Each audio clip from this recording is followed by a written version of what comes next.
Praise the lord.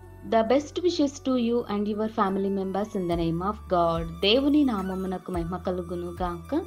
దేవుని నామం పేరేట మీకును మీ కుటుంబ సభ్యులందరికీ శుభాభివందనములు. ఈరోజు దేవుని వాగ్దానము. Today God's promise. ప్రతి మనుష్యుడు తన్ను తాను పరీక్షించుకొనవలెను. 1 కొరింథీయులకు రాసిన పత్రిక 11వ అధ్యాయం 28వ వచనం. Every man should examine himself. The book of 1 Corinthians chapter 11 verses 28. క్రీస్తునందు ప్రియమైన సహోదరి సహోదరులారా, ఈ శ్రేష్టమైన ఉదయకాల సమయమున ప్రభువైన యేసు క్రీస్తు వారు నిశ్చయముగా మనందరితో తెలియజేస్తున్నాడండి. చూడండి, ప్రతి మనుషుడు తను తాను పరీక్షించుకొనవలెను అని దేవుడు నిశ్చయముగానే స్వయంగానే మనకు తెలియజేస్తున్నాడు. పరిశీలన చేసుకునే విషయము అంటే మనము దేవుని యొక్క కళ్ళలో చేసేటప్పుడు, అంటే దేవుని యొక్క శరీరము, దేవుని యొక్క రక్తం అంటే ద్రాక్షారసము, ఆయా రొట్టెలు మనం తినుచున్న విధానంలో మనం ఎలా ఉన్నాం, మన యొక్క హృదయం ఎలా ఉంటుంది, ఆ కళ్ళలో చేయి వేసేటప్పుడు మనం ఎటువంటి సిద్ధపాటు కలిగి ఉన్నాం, దేవుని యందు నిజముగానే మనము విశ్వాసంగా ఉంటున్నామా, వాటికంటే ముందుగా మనము దేవుని ఎడల భయభక్తులు కలిగి ఉంటాం, యథార్థంగా జీవించడం, నీతిమంతులుగాను యథార్థవంతులుగాను మనము తగ్గించుకొని దేవుని దృష్టికి దీన మనసులై ఉంటున్నామా, మనము మన హృదయాలను, మన హృదయంతరంగంలో ఉన్నటువంటి ప్రతిదీ మనం పరిశీలన చేసుకోవాలి. పాపంలో పడిపోతున్నామా, లేదా అవిశ్వాసులే జీవిస్తున్నామా, లేదా పలు కారణాల వల్ల మనము ఈ లోకము అనే రంగుల ప్రపంచంలో పడిపోతున్నామా, అపవాది ఎవరిని మృంగుదన వెతుకుతున్న సమయంలో విశ్వాసులను ఎక్కువగా పడవేయటం అనేది జరుగుతూ ఉంటుంది. అయితే ప్రతి మనుషుడు తను తాను పరీక్షించుకోవాలి.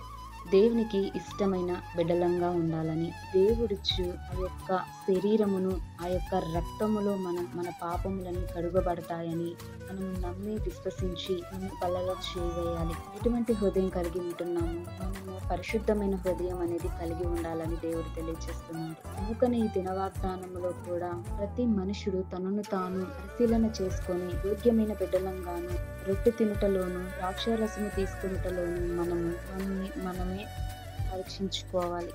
అట్టి జ్ఞానము కూడా మనం పొందుకోవాలంటే మనం దేవునికి అనునిత్యం ప్రార్థనలు చేసుకోవాలి. మన యొక్క పాపములు, మన యొక్క దోషములు, మన యొక్క అపవిత్రమైన కార్యములన్నిటిని దేవుడి ఎడల మనం మొదటిగా ఒప్పుకోవాలి, పశ్చాత్తప్పులవ్వాలి, క్షమాపణలు కోరుకోవాలి. అందుకని మనము దేవునిని జ్ఞాపకం చేసుకోవాలి. ఆ యొక్క రొట్టె తినేటప్పుడు ఆ యొక్క ద్రాక్షరసం త్రాగే విషయంలో మనము దేవుని జ్ఞాపకం చేసుకోవాలి. దేవుని యొక్క శరీరం అని, దేవుని యొక్క రక్తము మనము తీసుకుంటున్నామని, అందు నిమిత్తం మన పాపములన్నీ కడుగబడతాయని, నజరేయుడైన యేసు నామములో మనం పరిశుద్ధులుగా ఉంటామని, ఈ యొక్క దేవుడిచ్చు వాళ్ళలో మనము యోగ్యమైన బిడ్డలంగా ఉండాలని దేవుడు తెలియజేస్తుంది. కనుక మనలను పరీక్షించుకొని దేవుని ఎదుట క్షమాపణ కొద్ది దేవుడు తప్పకుండా క్షమిస్తాడు. ఈ దినవాగ్దానంలో దేవుడు మనందరితో మాట్లాడినందుకు దేవునికి మొదటిగా వందనములు, స్తోత్రములు, సమస్తమైన మహిమా ప్రభావములు మన ప్రభువు యేసుక్రీస్తుకు చెల్లును గాక. ప్రార్థన.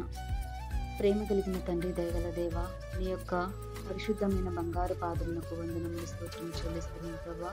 దేవా, మమ్మలను మా హృదయములను పరీక్షించుకోవాలని ఈ రోజున మాతో మాట్లాడారు ప్రభు. అవును ప్రభా, ఈ లోకంలో మేము ఎలా జీవిస్తున్నాం, మా యొక్క హృదయం ఎలా ఉంది, పాపంతో నిండి ఉన్నదా, కోపంతో నిండి ఉన్నదా, అసూయతో నిండి ఉన్నదా, ఇష్టం లేని వ్యక్తులుగా జీవిస్తున్నామా, దయచేసి మమ్మల్ని క్షమించి ప్రభా. మా పాపములు, మా దోషములను క్షమించండి ప్రభా. నీ రక్తము, నీ యొక్క శరీరమును మేము భుజించే విషయంలో మమ్మలను మేము పరిశీలన చేసుకొని యోగ్యమైన బిడలంగా ఉండేలా సహాయం దయచేయండి ప్రభా. నీ యందు భయభక్తులు కలిగి దేవా, అనునిత్యం మేము జ్ఞాపకం చేసుకునే వ్యక్తులుగా దేవ ఉండేలా కృప దయచేయమని కోరుతూ, మాది తప్పులన్నిటిని క్షమించమని, మేము పరీక్షించుకొని మా యొక్క మారు మనస్సును, మా యొక్క పశ్చాత్తాపతను ఎడలో ఒప్పుకుంటున్నాము దేవ. ఈ ప్రార్థనన్నిటికీ సమాధానమును దయచేయమని కోరుతూ యేసయ్య నామమున అడిగి వేడుకొంచున్నాను తండ్రి. ఆమేన్.